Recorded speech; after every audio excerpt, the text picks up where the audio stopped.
우리 같이 하나님의 말씀 보겠습니다. 하나님의 말씀은 창세기 46장 28절에서 30절까지 말씀을 보겠습니다. 창세기 46장 28절에서 30절까지 말씀입니다.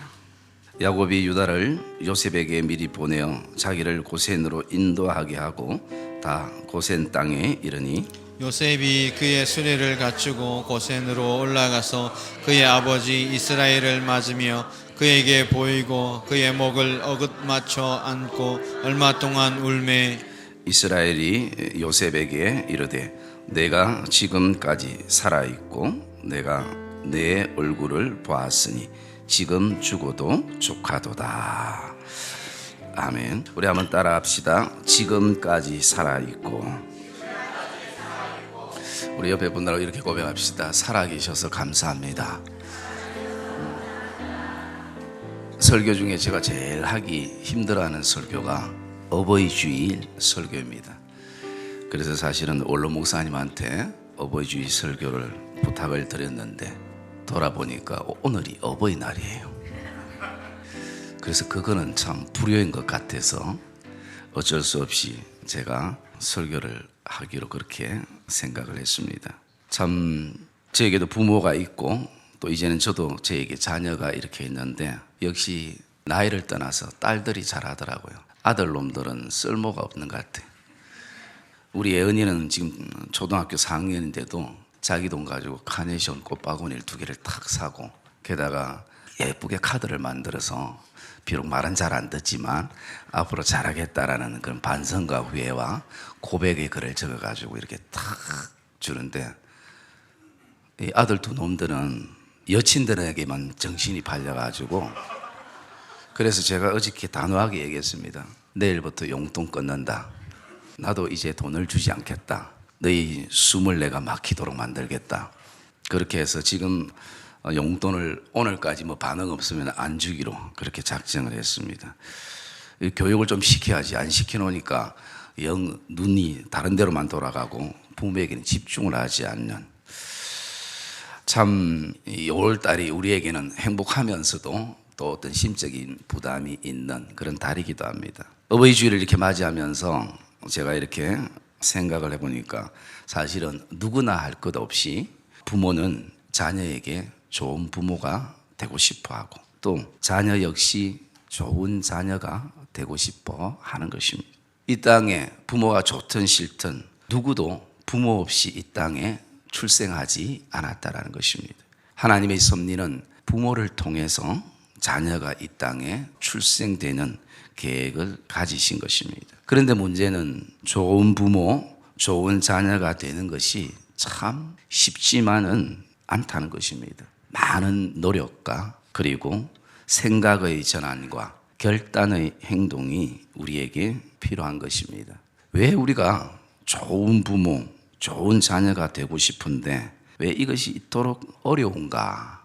그것은 아마 그 이유 가운데 하나가 사람은 기계가 아니기 때문이라는 것입니다. 기계는 데이터만 입력하면 어떤 상황에도 감정의 변화 없이 생각의 변화 없이 그대로 출력이 되어집니다. 그런데 사람은 인격적인 존재이기에 같은 말을 하고 같은 말을 들어도 내 지금 감정이나 상황이나 몸의 어떤 컨디션에 따라서 그것이 다르게 들려지기도 하는 것입니다. 어제는 웃으면서 넘길 수 있는 얘기가 오늘은 굉장히 민감하게 반응하기도 되고 어제는 정말 포옹할 수 있는 그런 어떤 상황이 오늘은 절대 용서가 되지 않는 순간으로 경험하게 된다는 것입니다. 그래서 참 좋은 부모, 좋은 자녀가 되기 어려운 것은 바로 이것 때문이 아닐까라는 것입니다. 그래서 여러분 이 가정이라는 것, 또 이 교회라는 이 가족 공동체를 바라보면 우리가 이 안에서 가장 큰 행복을 느끼기도 하고 또 안타깝게 반대편에는 가장 큰 상처를 받을 수 있는 그 공동체가 바로 교회 공동체고 가정의 공동체라는 것입니다. 그래서 저와 여러분들이 먼저 이 부모와 자녀의 관계 그리고 교회와 가정의 큰 공동체를 바라볼 때 우리가 인정해야 될 하나가 있다면 그것은 행복과 상처가 공존한다는 것을 우리가 먼저 인정할 수 있어야 합니다. 저는 이 말씀을 준비하면서 보통 가정을 한 4가지로 이렇게 나누어 보았습니다. 첫째가 부모도 잘하고 자녀도 잘하는 가정. 여러분의 가정이 되기를 주의 이름으로 축복합니다. 이런 가정은 점수로 하면 한 100점짜리 가정이겠죠. 부모도 잘하고 자녀도 잘하는 가정. 그리고 두 번째는 부모는 잘하는데 자녀가 못하는 가정. 이것은 한 50점 정도 되겠죠. 그리고 부모는 못하는데 자녀가 정말 잘하는 가정. 이것은 한 80점 정도를 제가 점수를 줬습니다. 이 점수는 제 개인적인 점수입니다. 뭐 이 점수 가지고 그거 아닌데 맞네 이런 생각하지 마시고, 네 번째는 부모도 못하고 자녀도 못하는 가정. 정말 최악의 경우죠. 그래서 여기는 제가 점수를 안 매겼습니다. 사실 자녀들 안에는 핑계 아닌 핑계가 늘 있습니다. 뭐냐면 한참 바쁠 때, 그리고 또 어떻게 보면 진짜 바쁠 때 부모가 항상 뭔가를 원할 때가 많이 있습니다. 그래서 우리가 그러다 보니까 자녀들이 많이 귀찮아할 때도 있는 것이 사실입니다. 그렇게 생각하면 부모가 우리를 키울 때에 귀찮은 일들이 얼마나 많았을까라는 것입니다.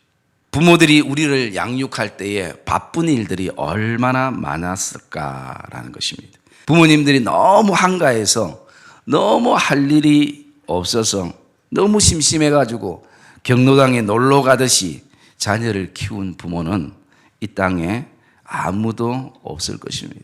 정말 희생하고 사랑하고 헌신하며 키웠을 것입니다. 우리가 자녀들이 부모님을 잘 묵상하면 그 부모님의 모습 속에서 하나님을 보게 되는 것입니다. 우리 부모님들이 자녀들을 잘 묵상하면 그 자녀들 모습 속에서 하나님을 보게 되는 것입니다. 저는 오늘 본문을 통해서 정말 부모님도 잘하고 자녀도 잘하는 한 가정을 소개를 하려고 합니다. 바로 야곱과 요셉의 가정이었습니다. 오늘 30절 말씀은 부모인 야곱이 하신 말씀이지만 오늘 어버이 주일이기에 우리가 자녀 입장에서 그 말씀을 좀 묵상하고 본받으려고 하는 것입니다. 우리가 본받을 수 있는 첫째가 보면 30절에 야곱이 이렇게 말합니다. 너가 지금까지 살아있고 라고 말씀합니다. 지금까지 살아있었구나. 야곱은 죽었다라고 생각했던 아들 요셉이 살아있다는 소식만으로도 야곱에게는 굉장히 가슴 벅찬 것입니다.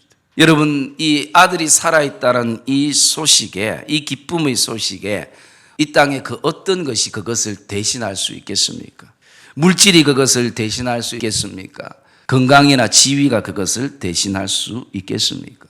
야곱에게는 마치 이것이 복음과 같은 소식으로 들려졌을 것입니다. 무엇을 하고 하지 않고를 떠나서 부모가 살아있다는 것, 자녀가 살아있다는 것, 그 자체가 저와 여러분 안에 감사가 되고 감격이 되기를 주의 이름으로 축복합니다. 왜냐하면 우리가 아무리 잘하려고 해도 잘할 수 있는 그 대상이 없으면 할 수가 없는 것입니다. 내가 잘할 수 있고 잘 섬길 수 있는 대상, 즉 부모가 살아있고 자녀가 살아있고 내가 잘 섬길 수 있는 대상이 있다는 자체가 저와 여러분들에게는 귀한 것입니다. 육적인 부모이든 교회 안에 영적인 부모이든 부모가 살아있다는 그 자체가 저와 여러분 안에 감사가 되기를 주님의 이름으로 축복합니다. 우리 베델의 어르신들은 잘 많이 느낄 것입니다. 젊은 부부가 남편과 아내와 싸우면서 참 남편의 존재가 나를 힘들게 한다고, 또 아내의 존재가 나를 힘들게 한다면 베델에는 어떤 생각을 합니까? 그렇게 힘들게 하는 남편이라도 내 옆에 있었으면 좋겠다고. 그것이 베델의 어른들의 어떤 마음이기도 합니다. 여러분, 지금도 이 땅에 부모나 자녀의 생사의 소식만이라도 듣고 싶은 것이 소원으로 살아가는 사람들이 굉장히 많다는 것입니다. 우리 부모가 어디에 살아있는지, 우리의 자녀들이 어디에 살아있는지, 그것이 평생 소원으로 삼고 사는 사람들도 많다는 것입니다. 여러분, 부모라는 대상이 있고 자녀라는 대상이 있어야지 우리가 그 대상을 위해 기도도 하는 것입니다. 그리고 사랑도 표현을 하는 것입니다. 여러분, 저와 여러분 안에 오늘도 부모가 어떤 상태인지를 떠나서 부모가 있다는 그 자체, 내가 섬길 수 있는 대상이 있다는 그 자체가 저와 여러분에게 감사가 되는 어버이 주일이 되기를 주님의 이름으로 축복합니다. 그리고 두 번째 30절의 말씀에 보면 야곱이 이렇게 고백합니다. 너가 살아있고 내가 너 얼굴을 볼 수 있으니라는 것입니다. 내가 너 얼굴을 보았으니 이제는 소원이 없다라는 것입니다. 여러분, 야곱과 요셉의 그 만남은 서로의 얼굴을 볼 수 있는 자체가 기적이고 즐거움이었습니다. 여러분, 부모와 자녀는 자주 만나고 자주 그 얼굴을 보아야 하는 것입니다. 여러분이 하나님 앞에 나와서 하나님을 자주 뵙고 또 하나님과 깊은 교제를 하는 것처럼 부모님을 자주 뵙고 그리고 그 얼굴을 보아야 하는 것입니다. 사실 저와 여러분들이 이것 외에 다른 것을 생각하면 모든 것은 욕심에서부터 시작된다는 것입니다. 여러분, 얼굴 보는 것만으로도 감사하는 믿음의 공동체가 되기를 주님의 이름으로 축복합니다. 안타깝게도 부모와 자녀 사이에 무엇 때문인지는 알 수 없지만 마음에 담이 쌓여 평생을 안 보고 지낼 것 같은 관계가 의외로 굉장히 많다라는 것입니다. 여러분, 이런 관계가 세상 사람들뿐만 아니라 예수 믿는 사람들 안에서도 그 안에 여러 가지 인생의 상처를 통해서 도저히 용서되지 않는 부모, 도저히 이해되지 않는 자녀의 관계들을 많이 보게 됩니다. 거기에는 커가면서 보지 말아야 될 것들을 많이 본 상처도 있을 수가 있습니다. 그리고 또 더 많은 혜택을, 더 많은 관심과 사랑을 스스로가 받지 못했다는 생각 때문일 수도 있습니다.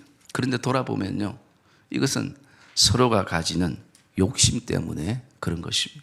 오늘 야곱은 요셉이 지금 어떤 모습 속에 있든 그냥 내가 너 얼굴을 보았으니 이것이 나에게 큰 기쁨이라는 것입니다. 이것이 나의 즐거움이라는 것입니다. 선물 보따리가 즐거움이 아니라 그 얼굴을 보는. 그래서 여러분, 평생 부모와 자녀 사이에 담을 쌓고 살아가는 이런 관계는요, 무엇을 가장 힘들어하는가? 서로 얼굴을 보는 것을 가장 힘들어한다는 것입니다. 어쩌면 이런 어떤 자녀나 부모의 마음에 이 오월은 참 힘겨울 것입니다. 여러분, 저와 여러분들 안에 얼굴을 볼 수 있다는 것이 저와 여러분들 안에 가장 큰 기쁨이 되기를 주님의 이름으로 축복합니다. 그리고 나가서 자녀 안에 가졌던 상처, 또 부모는 부모 안에 가졌던 그 아픔들이 있다면 오늘 사랑하는 자녀들이 사랑과 믿음의 용기를 내어서 부모님 앞에 그 자녀들의 얼굴을 서로 바라보면서 부모님을 뵙는 그런 믿음의 결단이 저와 여러분 안에 있기를 주의 이름으로 축복합니다. 세상 사람들은 그렇게 살더라도 우리는 하나님의 사랑을 알고 그 사랑을 느끼고 그 사랑을 힘입어 살아가는 사람들이지 않습니까? 그러기에 다른 거는 몰라도 세상 사람들과 좀 다른 게 있다면, 내가 이제 예수를 믿기 때문에, 내가 이제 하나님의 사랑을 알았기 때문에 나의 어떤 인간적인 사랑으로 감당되지 않는다 할지라도 이제는 아버지의 사랑으로, 그 십자가의 사랑으로 저와 여러분들이 용서와 사랑의 손을 내미는 이 어버이 주일이 되기를 주의 이름으로 축복합니다. 사랑하는 믿음의 성도님들, 부모와 자녀 사이에 얼굴만 보는 것만으로도 정말 감사가 되어지기를 주의 이름으로 축복합니다. 그리고 세 번째 야곱이 고백하는 것은 내가 살아있고 그리고 또 내 얼굴을 보았으니, 세 번째 고백하는 것은 지금 죽어도 조카도다라는 것이, 그 얘기는 지금 내가 죽어도 감사가 되어지고 내가 만족하고 내 인생 만족한다라는 것입니다. 이것은 더 이상 이제 후회 없다라는 것입니다. 감사하다라는 것입니다. 부족하지만 만족한다는 것입니다. 자족한다는 것입니다. 여러분, 감사는 우리 안에 욕심을 자제시키고 컨트롤할 수 있는 영양제와 같은 것입니다. 감사는 우리의 삶에 가장 좋은 영양제인 것입니다. 저와 여러분들 안에 그런 감사의 영양제를 매일 복용하는 그런 은혜가 저와 여러분 안에 있기를 주의 이름으로 축복합니다. 그래서 이 만족하는 감사, 즉 자족하는 감사는 환경이나 상황이나 내 손에 뭔가 주어졌을 때 가지는 그 감사와 차원이 다른 것입니다. 그래서 우리의 환경과 상황과 그리고 내 손에 그 무엇이 주어지지 않아도 우리의 마음의 태도, 즉 믿음의 태도, 하나님을 향한 저와 여러분들이 그 마음의 태도가 어떤가에 따라서 감사가 되어지는 것입니다. 그래서 여러분, 사람마다 왜 감사가 달라지는가? 손에 주어진 것을 바라보고만 감사하기 때문인 것입니다. 그것도 물론 감사하죠. 그러나 우리의 변함없는 감사는 오늘도 주님을 향한 저와 여러분의 그 믿음의 태도, 신앙의 태도인 것입니다. 우리는 때로는 부모님을 바라볼 때마다 내가 지고 가야 할 십자가라고 생각할 때가 있습니다. 자녀를 향해서, 남편을 향해서, 아내를 향해서 바라볼 때마다 내가 지고 가야 할 하나님이 주신 십자가라고 생각을 합니다. 틀린 말은 아닌 것입니다. 그러나 그 생각 속에, 그 말 속에 약간 신앙의 각도가 잘못되어지면 그 마음 안에 이것이 어느 순간부터 자신의 인간적인 내 안에 의를 키워가는 함정에 놓이게 되는 것입니다. 여러분, 이것이 어떤 마음을 말하고 있는가? 우리 안에는 그런 생각을 가집니다. 당신 때문에 내가 얼마나 오늘도 힘들게 십자가를 지고 있는데, 내니까 이렇게 헌신하고 희생하고 이 십자가를 지지, 다른 사람 같으면 벌써 당신을 떠났다고. 그런데 돌아보면 정작 본인이 다른 가족에게, 다른 믿음의 공동체에 십자가가 된다는 생각은 절대 못한다는 것입니다. 어느 순간부터 주님이 주시는 힘이 아니라 내 생각의 의로 십자가를 대할 때가 많이 있다라는 것입니다. 그래서 내가 좀 더 성숙했기 때문에, 내가 좀 더 오래 믿었기 때문에 부모보다, 남편보다, 아내보다, 자녀보다 내가 더 그 생각 안에 내가 더 훨씬 낫다는 생각이 우리 안에 있을 수가 있는 것입니다. 내가 더 낫다는 생각 때문에 십자가를 진다고 생각하는 것은 한순간에 한계가 오게 되는 것입니다. 그리고 어느 순간에 우리는 도망하게 되고 그것은 스스로를 교만하게 만드는 것입니다. 우리를 사랑하는 주님은 나를 위해 십자가를 지실 때에 아버지께 감사하셨습니다. 주님은 날 사랑하셔서 날 위해 십자가를 지신 것이지 나보다 모든 면에서 월등하셔서 십자가를 지신 것이 아니라는 것입니다. 우리는 기억해야 합니다. 십자가는 내가 지는 것이 아니라 주님이 지시는 것입니다. 그러므로 주님 없는 십자가가 내 안에 의가 되는 것입니다. 성도들 안에, 또 가족들 안에 우리는 그런 어떤 마음을 가지고 나가게 되어질 때에 우리가 주님 없이 십자가를 지니까 결국은 그것이 말은 주님을 위해서 또 주님과 함께 진다고 하는데 현실적인 것을 돌아보면 결국은 인간적인 참음으로 끝날 때가 많다는 것이. 그러니까 내 안에 분노감들을 컨트롤이 되지 않는 것이, 내 안에 감정들이 잘 컨트롤이 되지 않는다는 것입니다. 여러분, 저와 여러분들 안에 오늘도 주님처럼 주님과 함께 십자가를 질 때는 감사함으로 지게 되는 것입니다. 우리는 기억해야 합니다. 주님 없이 지는 십자가는 죽음으로만 끝나는 것입니다. 그러나 주님이 계셔서 그 주님과 함께 십자가를 지고 나갈 때 그것은 부활의 십자가가 되는 것입니다. 주님이 계셔야 감사의 십자가를 지게 되는 것입니다. 십자가는 내 의로 지는 것이 아니라 내가 많이 용서했기 때문에, 많이 참았기 때문에, 많이 이해했기 때문에, 그것 때문에 지는 십자가가 아니라 감사함으로 오늘도 주님이 날 위해 지신 십자가를 돌아보며 감사함의 고백 가운데 우리가 그 십자가를 지는 믿음의 성도가 되기를 주의 이름으로 축복합니다. 그래서 야곱은 지금 죽어도 만족하고 감사하다라는 것입니다. 여러분, 이것이 이 땅을 살아가는 그리스도인의 고백이 돼야 될 줄 믿습니다. 지금 이 순간 주님이 우리를 부르셔도 우리는 감사하고 만족하는 것입니다. 사랑하는 믿음의 성도님들, 이 어버이 주일을 통하여 우리가 부모에게 더 잘하는 것도 필요하겠지만 저와 여러분들이 더 많은 욕심을 부리지 말고 부모나 자녀가 살아있는 것에 감사하고 자주 얼굴을 볼 수 있는 것에 행복해하고 늘 십자가를 오늘도 내 의가 아니라 오직 주님과 함께 감사함으로 우리에게 주어진 십자가를 지고 나가면서 저와 여러분들의 부모와 자녀의 관계, 하나님과 우리의 관계가 정말 하나님 안에서 더 행복한 이 5월의 아름다운 꽃이 피는 복된 5월이 되시기를 주님의 이름으로 축복합니다.